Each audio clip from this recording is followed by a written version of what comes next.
Well, it's a bit hard to say, although I remember distinctly that when I was a school student, I was about 11 or 12 years old, I thought the most difficult thing about the English grammar was the present continuous tense.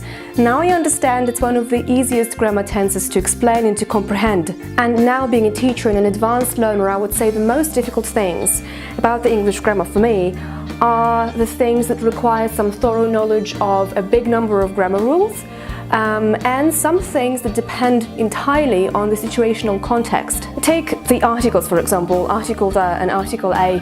Article the definite article, can be used with the names of the rivers, with the names of the oceans and seas, but cannot be used with the names of lakes, which isn't logical to me because these are all water bodies and it would be absolutely fine to use article the with all of them. But no, the rules say that you are not supposed to use article the with the names of lakes. So even now, being an advanced learner, I often ask myself, am I using the article correctly? Am I using it right? The second problem with articles is that they depend too much on the context.